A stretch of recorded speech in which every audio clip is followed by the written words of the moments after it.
What's up, my veggies? My name is VTR and welcome back to another movie review. But before we start this review, you guys may notice my hair looks a little different. The black is kind of faded out because we did something to trying to get the color out of my hair.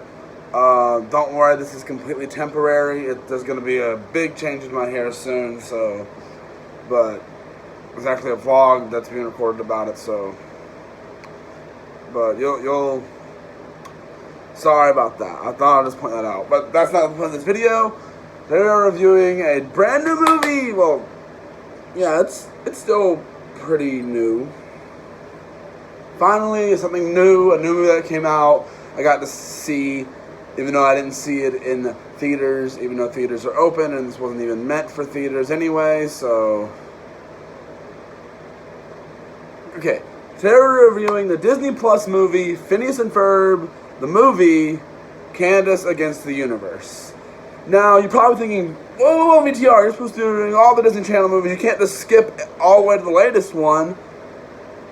Technically, this isn't a Disney Channel movie, but it's based on a Disney Channel show. So based on my criteria for these things, I shouldn't be reviewing this movie right now, but I am. So I'm sorry about that, but I think with the Disney Channel movies, I'm going to be a little more lenient, and this one, I had to review this now. I'm not going to review Across the Second Dimension until I get to that point, which is better than, is the better movie of the two, but not going to get into that right now.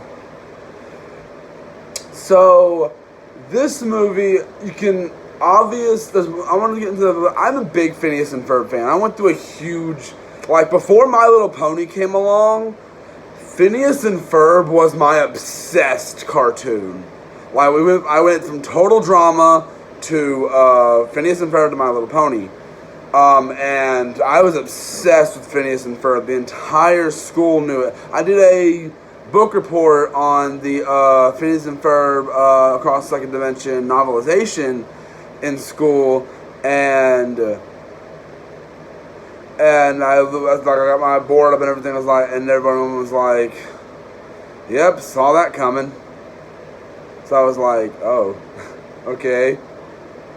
But I am a huge fan of this franchise, and when I heard this movie was coming out, I was so excited. It's one of the big reasons why I resubscribed to Disney Plus this month. Because last month I subscribed and only watched some of the Phineas and Ferb Take Two with Phineas and Ferb, that little short talk show thing I did. That's all I watched on Disney Plus last month. But I watched this movie just today, just finished it, and boy, do I have a lot to say about this film. It was so much fun. The characters were fun. I enjoyed every single moment. Not every single moment. It was okay. Let's start off with the main thing. One of the big things. The animation. You can still tell this is the show, but it's definitely updated to have more of a cinematic feel. I say cinematic even though this went to Disney Plus, but still, it looks more sharper and everything than it did in the show. And the music is something that is very hit or miss in this. The big song at the end is really good, but the songs throughout the movie are just Now, there's some jokes that I don't think would have flown in the original series, because I think it's the fact that this was on Disney Plus, they could get away with a little more stuff, because there's literally what seems like murder in this. Spoilers, I guess, but there's legitimately murder in this. It's still a kids movie, but it's not actual murder, but it's very cartoony. But still, I don't think they would have done that in the original. And I was really shocked, and a lot of stuff feels a little forced in it, because Perry's role in the movies seems a little pointless, but obviously you can't bring Phineas and Ferb back and not have Perry. a lot of there's some jokes that in this that I don't think would have flied in the original show either, which I really like that because it's different. For the plot is kind of generic and a twist that you can kind of see coming, but also this brings the question of when this takes place. I want to say that it takes place, from what they said, it takes place in the same summer. But the way the movie ends, spoiler-ish, skip forward a little bit, implies that Candace isn't going to try to bust them anymore.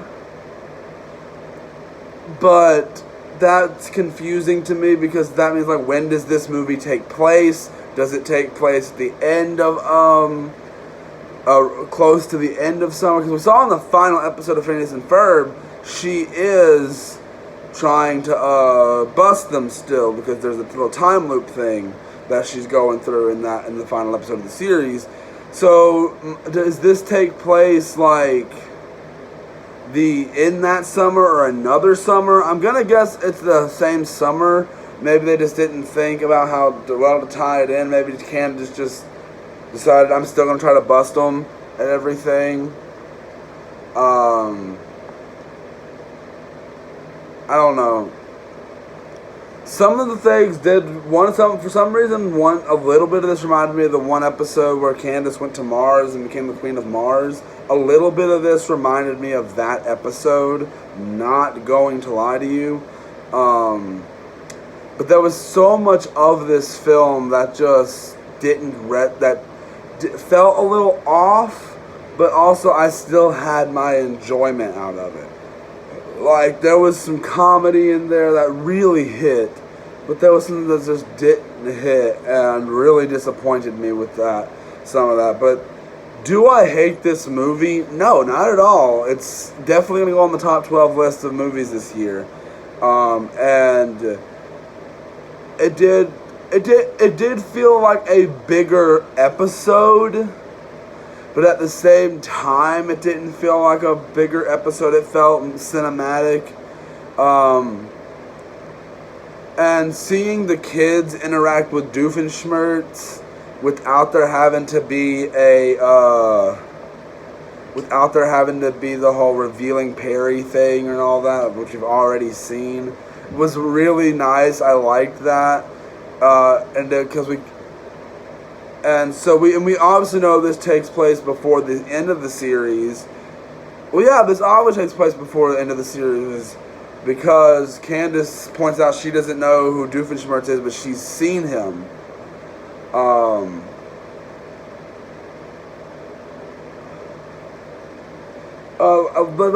the opening song is very forgettable, but it's very Phineas and Ferb-esque. There's one song with Isabella and Doofenshmirtz, which is a little silly to me, but I like it.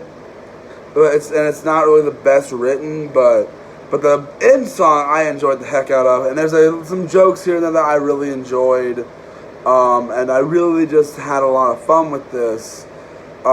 It wasn't fantastic. I can't say that in the slightest. Like, this wasn't a bad movie, though. I enjoyed it. Because it's Phineas and Ferb. There's nothing related to this world that I haven't enjoyed. I loved the original series. I loved the Across the Second Dimension movie. Milo Murphy's Law is a good show.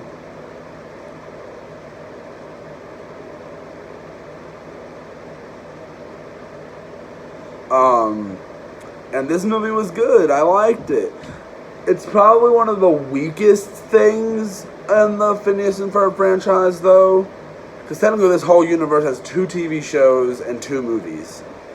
I know some people are probably hoping for some appearances from Milo and everything, but we know that Milo Murphy's Law takes place after Across the Second Dimension. After the conclusion of the original series. But this movie was really enjoyable, and I liked every second of it. Not every second, but I had a lot of fun with it. So I'd have to give a rating of 3.5. That'll be my rating for this movie.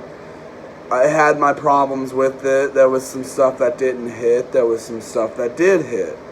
And I just enjoyed most of it. And yeah, so I hope you guys enjoyed this. And I will see you guys in the next one. Bye.